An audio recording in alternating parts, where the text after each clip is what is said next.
Kali ini kita akan mengobrol bersama dengan pengabdi bantuan hukum dari LBH Semarang, kawan Niko. Bagaimana Bang Niko kabarnya? Alhamdulillah sehat Bung. Alhamdulillah. Gimana kabarmu sendiri? Alhamdulillah saya sehat ya. Tapi karena pandemi jadi nggak bisa bebas kemana-mana. Ya lebih banyak di rumah. Apa aktivitas hari ini? Aktivitas hari ini mengurusi beberapa berkas, terus jalan-jalan, terus banyak lah. Oke sih. Bang Niko apa aja nih hari ini? Akhir-akhir ini sedang sibuk apa aja? Biasalah kita masih ber-LBH, coba bertemu dengan beberapa jaringan, beberapa kawan untuk mempererat ataupun memperkuat konsolidasi gerakan masyarakat sipil di Jawa Tengah ini. Oke. Karena kita sudah berada dalam ancaman yang sangat besar. Oke. Ancaman apa kira-kira nih Bang Niko yang sedang mengintai kita ini pada akhir-akhir ini? Yang pasti ancaman Omnibus Law, terus kekerasan terhadap masyarakat, Oke. intimidasi hingga kriminalisasi yang dilakukan oleh negara di beberapa tahun ini semakin meningkat. Itulah ancaman-ancaman yang kita rasakan, dan banyak kawan-kawan kita yang diintimidasi, masuk penjara, hanya dia menyuarakan aksi-aksi atau menyuarakan hak-hak dia sebagai manusia. Itu yang terjadi saat ini. Berarti akhir-akhir ini masih banyak kriminalisasi yang terjadi ya? Ya. Apalagi di masa pandemi yang seharusnya masyarakat ini bekerja dan beraktivitas seperti biasanya, lalu terhalang. Masyarakat kecil yang pedagang-pedagang kecil yang mereka menggantungkan hidupnya dengan berjualan dan mengharapkan pendapatan dari masyarakat, namun daya beli akibat pandemi ini berkurang, akhirnya berpengaruh kepada panen mereka. Gitu Bang ya. Betul sekali itu Bung. Jadi sangat dirasakan oleh kelompok-kelompok masyarakat kecil itu, bagaimana efek adanya pandemi itu mengekang mereka dalam sebuah ya ketidaktahuan mau ngapain lagi, keluar mati, terus di dalam juga mati, dan negara nggak hadir di situ. Seharusnya ada ini ya, negara harus memperhatikan masyarakatnya, tidak hanya mengatur saja. Ya harus dilakukan itu oleh negara. Namun saat ini kita rasakan nggak hadir, hanya membuat aturan, menghukum yang nggak sesuai dengan aturan. Tapi pendidikannya ataupun hal-hal yang dilakukan yang benar-benar dirasakan masyarakat untuk membantu kesulitan mereka nggak pernah dirasakan oleh masyarakat itu. Bagaimana nih tanggapan Bang Niko terkait undang-undang yang sangat kontroversial, Undang-Undang Cipta Kerja? Oh ya, Undang-Undang Cipta Kerja ya, yang baru disahkan kemarin ya. Iya, disahkan juga secara diam-diam Bang. Minim sekali partisipasi dari masyarakat, yang seharusnya kita mempunyai kedaulatan, kita masyarakat mempunyai hak untuk berpartisipasi, itu pun diatur oleh undang-undang untuk bisa berpartisipasi dalam pembuatan peraturan. Dan pada saat proses pembuatan Undang-Undang Cipta Kerja ini minim sekali akan hal itu. Bagaimana tanggapan Bang Niko? Ya, itu sangat dirasakan semua oleh kelompok masyarakat ya, khususnya kelompok-kelompok yang akan terdampak dengan adanya Undang-Undang Cipta Kerja itu. Oke. Penyusunan yang tergesa-gesa, berburu-buru, terus ditutup-tutupin. Sempat muncul beberapa draft yang diketahui oleh masyarakat. Terus mencoba menganalisis dari draft tersebut, dari versi pemerintah katanya bilang, oh bukan itu draftnya. Itu membuat kebingungan tersendiri di masyarakat. Harusnya kan penyusunan itu ya terbuka, agar menghimpun masukan-masukan, semakin banyak masukan, sebuah undang-undang itu akan lebih baik. Karena apa? Ya namanya kebijakan, namanya undang-undang diciptakan atau dibentuk itu untuk masyarakat. Ketika masyarakat nggak tahu, ya bagaimana mereka akan apa ya, mengetahui atau katanya untuk mereka, tapi mereka nggak tahu ini gimana ini. Iya, artinya produk hukum yang akan dihormati oleh masyarakat itu produk hukum yang memang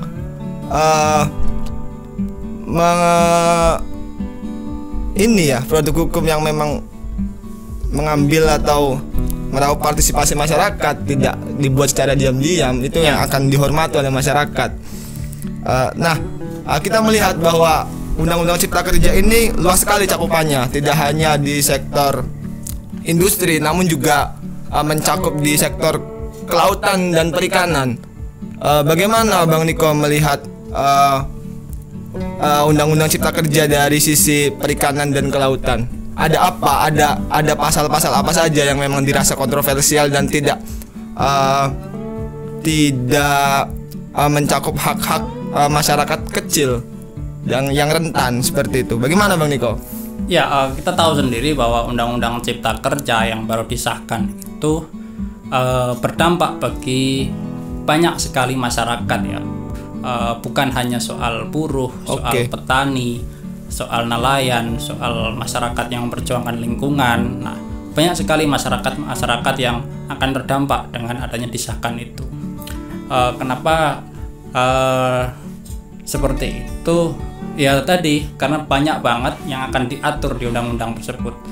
Ada sekitar 70-an undang-undang yang akan direvisi berdasarkan undang-undang tersebut. Nah, revisi itu baik dari semua sektor ya, karena tujuannya pemerintah untuk memudahkan investasi tadi, dengan judulnya ataupun dengan harapannya menciptakan lapangan kerja, tapi dia hanya menciptakan lapangan kerja, tapi tidak memikirkan dampak-dampak yang akan dialami masyarakat, dampak-dampak yang akan dialami baik itu petani, nelayan maupun mereka yang sedang memperjuangkan lingkungan atau sedang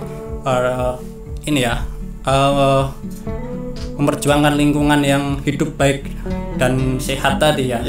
Nah, itu jadi saya ingin di sini sedikit membahas terkait dampak Undang-Undang Cipta Kerja itu terhadap masyarakat nelayan dan nelayan lah khususnya itu. Bagaimana itu Bang? Jadi dalam Undang-Undang Cipta Kerja itu salah satunya adalah merevisi Undang-Undang Perikanan dan juga Undang-Undang Kelautan. Dalam Undang-Undang Perikanan itu yang seharusnya ada satu pasal di situ merevisi definisi nelayan. Jadi bagaimana itu Bang definisi nelayan? Khususnya definisi nelayan kecil ya. Definisi nelayan kecil yang di undang-undang sebelumnya itu nelayan kecil adalah mereka yang mencari ataupun menangkap ikan untuk kebutuhan hidupnya sehari-hari dengan kapal maksimal 10 gross ton. Namun di dalam Undang-Undang Cipta Kerja ini hanya mengatur atau hanya ditulis bahwa dia yang mencari ikan untuk kehidupan sehari-hari, baik itu berkapal ataupun tidak berkapal. Tidak ada aturan yang jelas terkait berapa kapal yang harus dia muati atau harus dia gunakan, apakah 5 gross ton atau 10 gross ton, itu tidak ada aturan. Nah, itu saya lihat bahwa akan berdampak bagi kesimpang siuran atau tidak jelasnya, itu akan membuat konflik di mana orang yang dia bukan untuk kehidupan sehari-hari tapi untuk komersil, untuk memupuk kekayaan semepenyaknya, dia mengaku nelayan kecil. Sedangkan nelayan kecil di situ harus bersaing dengan mereka, bersaing dengan nelayan besar itu. Nah, itu salah satunya ketika tidak ada definisi yang jelas dari undang-undang tersebut soal definisi nelayan kecil itu, ya akan semakin orang mengaku dia nelayan kecil, padahal dia bukan nelayan kecil, dia golongan menengah ke atas ya. Nah, itu salah satunya.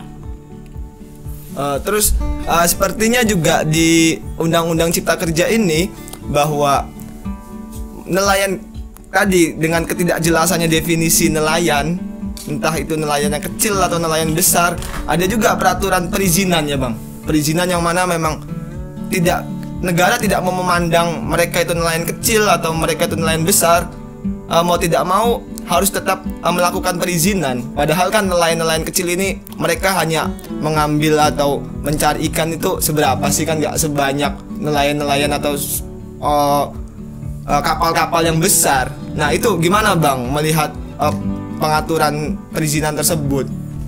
Ya benar, jadi dalam Undang-Undang Cipta Kerja itu mengharuskan seluruh nelayan termasuk juga nelayan kecil untuk memproses ataupun mengurus perizinan tersebut. Oke. Nah, dimana kita ketahui sendiri Undang-Undang Cipta Kerja itu menarik kewenangan daerah baik itu di kabupaten atau provinsi, ditarik ke pusat berkaitan dengan perizinan. Ya. Di situ ketika nelayan kecil tadi yang nelayan kecil kan hanya untuk ini ya, kita definisikan nelayan kecil ya dia yang tadi untuk kebutuhan hidupnya sehari-hari, dia menggunakan kapal kecil, terus paling melaut itu hanya sejauh 1 mil 2 mil, maksimal 3 mil karena kapalnya yang tidak cukup menahan ombak ataupun tidak cukup jauh melebihi 2 mil tadi ya. Nah ketika itu mereka nelayan kecil terus dengan modal kecil terus mereka harus mengurus perizinan sampai ke pusat, ya itu akan menyusahkan mereka, akan membuat mereka kesusahan mengurus tersebut. Kita tahu ya proses itu nanti perizinnya seperti apa, harus ke pusat itu, bagaimana nelayan kecil mengakses itu yang tidak yang akan diambil dari kedaulatan masyarakat nelayan ya, khususnya nelayan kecil tadi, karena semua nelayan berdasarkan Undang-Undang Cipta Kerja, Undang-Undang Cipta Kerja itu ya mereka harus mengurus perizinan itu. Ya. Berarti nelayan-nelayan kecil maupun besar itu harus mereka tetap tetap harus membuat izin ya. Itu sangat merugikan sekali bagi nelayan-nelayan kecil yang memang mereka hanya mengambil ikan dengan kapasitas yang tidak banyak, dan biasanya pun mereka sebelum-sebelumnya pun tidak ada pengaturan seperti itu ya kan Bang. Terus gimana Bang ketika ada Undang-Undang Cipta Kerja ini, masyarakat pesisir kan tujuan dibuatnya Undang-Undang Cipta Kerja ini adalah untuk menarik investor datang ke Indonesia dengan ya kita melihat kajian tentang aspek lingkungannya pun tidak matang. Nah dengan adanya ekspansi perusahaan untuk masuk itu, kira-kira apa dampak yang akan dirasakan oleh masyarakat pesisir? Yang pasti lautan ataupun pesisir itu akan semakin tercemar ya. Aku melihatnya. Ini potensi ya, karena baru kemarin disahkan, jadi saya bicaranya potensi ke depannya kayak gitu. Nah sebelum ada Undang-Undang Cipta Kerja sendiri, pesisir itu sudah mulai diserang dengan adanya tambang, dengan adanya reklamasi, dengan adanya industri-industri di wilayah pesisir, contohnya PLTU. Nah, taruhlah contoh satu PLTU lah, entah kalau di Jawa Tengah ini kan ada PLTU Batang, ada PLTU Rembang, PLTU Jepara, PLTU Cilacap kayak gitu. Nah, masyarakat di situ melihat ataupun merasakan dampak PLTU itu yang sangat mengganggu mereka, ataupun sangat membuat mereka semakin terpinggirkan. Jadi masyarakat pesisir yang tinggal di pesisir ya lama-lama akan dipinggirkan dengan adanya industri-industri tersebut. Kita tahu PLTU selain dia berada di wilayah laut, yang itu pasti akan mengganggu nelayan untuk mencari ikan. Dampak PLTU sendiri juga asapnya, baik itu fly ash ataupun bottom ash, asap yang keluar yang menjadi debu. Nah, itu akan membuat mereka semakin sengsara ketika asap itu dihirup ya, terus menerus ya akan mengganggu kesehatan mereka. Nah, terus baik ikan-ikan yang di sekitar PLTU itu, ketika air PLTU diambil oleh air di laut diambil oleh PLTU untuk pemanasan turbin tadi ya, yang bisa menjadi uap, dan uap itu akan tadi memutarkan turbin menjadi energi listrik tadi kan, itu membutuhkan air yang sangat banyak sekali. Nah itu juga akan berdampak bagi ikan-ikan sekitar, akan menjauh ataupun akan pergi dari situ. Nah, selain itu hak akses masyarakat nelayan ya, ketika hak akses itu PLTU kita tahu sendiri luasnya,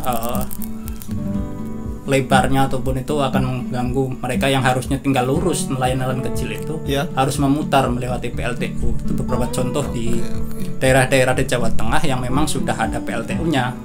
Nah, selain itu juga pencemaran air dengan udara, pasti mereka mengeluarkan limbah ya, industri-industri itu. Ketika industri-industri itu mengeluarkan limbah, di mana langsung dibuang di laut, ya ikan akan mati dong.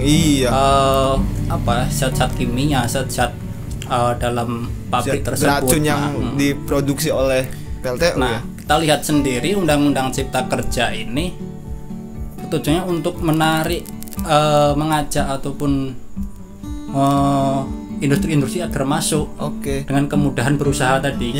Kemudahan mulai dari perizinan, seperti AMDAL sendiri hanya untuk dia yang industri ataupun kegiatan yang resikonya tinggi. Sedangkan AMDAL itu sendiri kan sebuah analisis untuk mengetahui dampak dari sebuah kegiatan tersebut itu seperti apa dan mitigasinya seperti apa.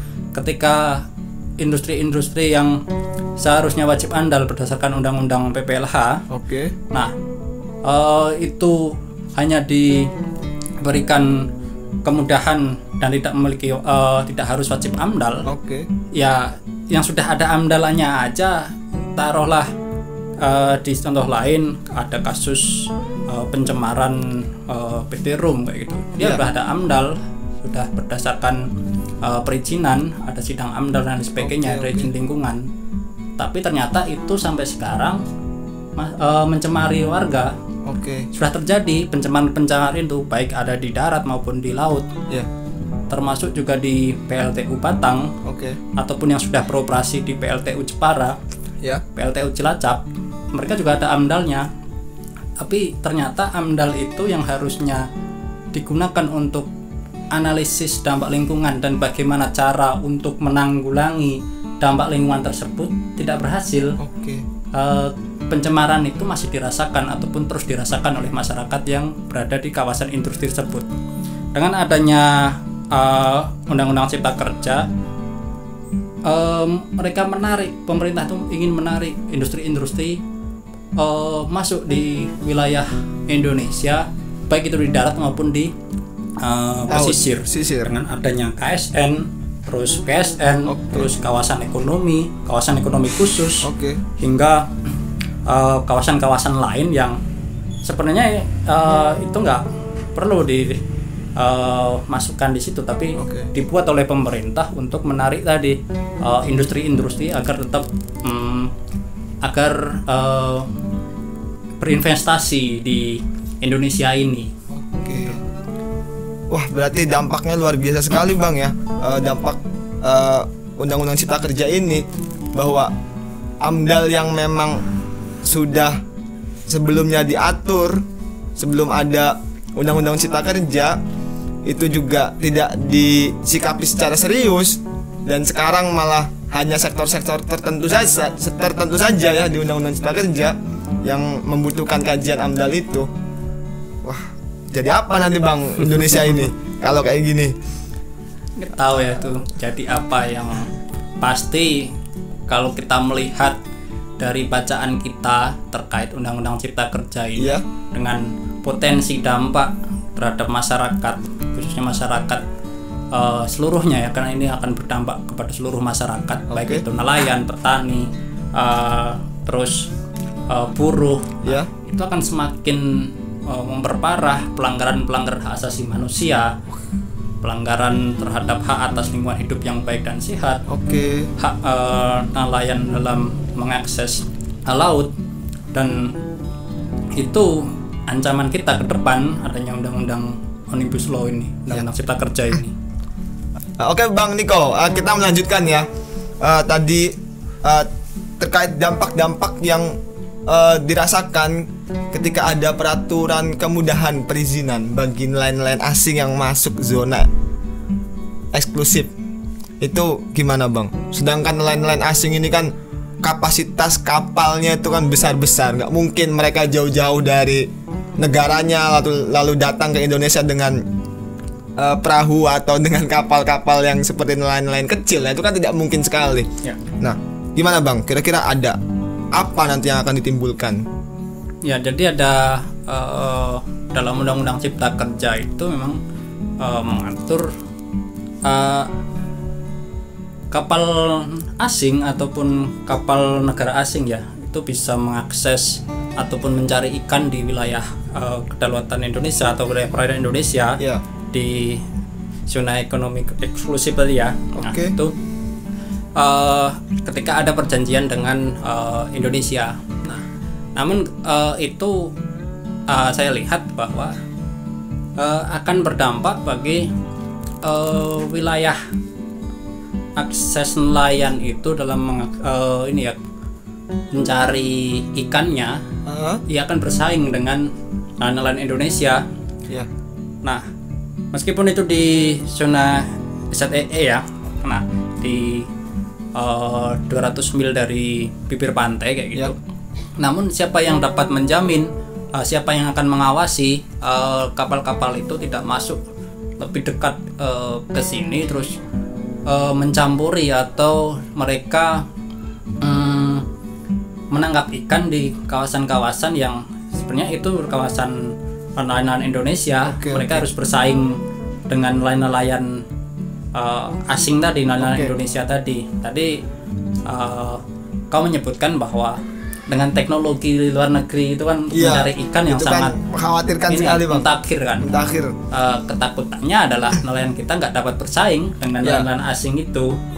Nah, meskipun perjanjian seperti apa, ketika perjanjian itu justru ketika itu dipermudah kayak gitu, kapal-kapal asing mengakses perairan Indonesia, mencari ikan di Indonesia itu, ya tadi nelayan kita akan kewalahan ataupun akan kalah dengan bersaing dengan nelayan asing tadi.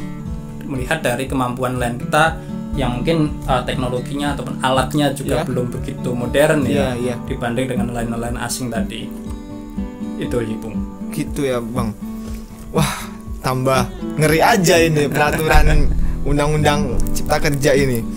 Ternyata nggak hanya berdampak pada sektor-sektor lingkungan, sektor buruh saja, namun juga berdampak ke sektor perikanan dan kelautan.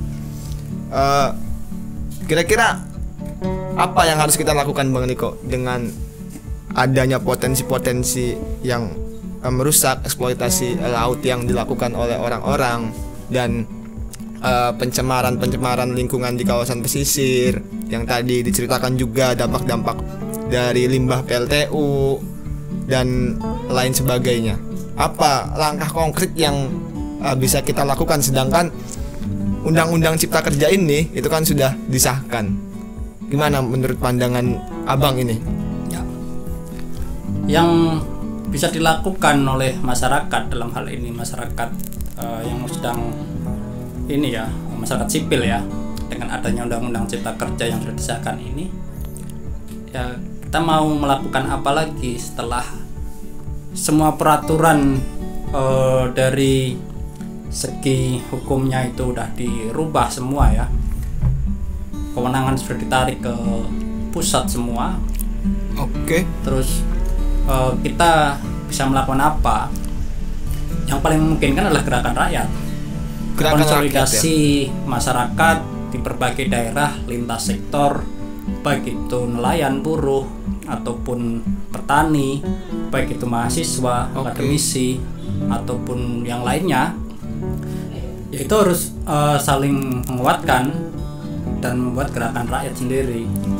Kita nggak bisa percaya lagi dengan mekanisme-mekanisme hukum seperti ada beberapa dari Jokowi sendiri meminta kalau nggak puas ya silahkan CR. Terus ini kan ada PP-nya nanti, silahkan kawal di PP-nya. PP itu tidak akan berubah dari undang-undangnya sendiri. Terus CR sendiri ya seluruh undang-undang yang menjadi candolan-candolan kita sudah dirubah semua, sudah dilemahkan semua. Bagaimana kita akan percaya dengan mekanisme hukum itu?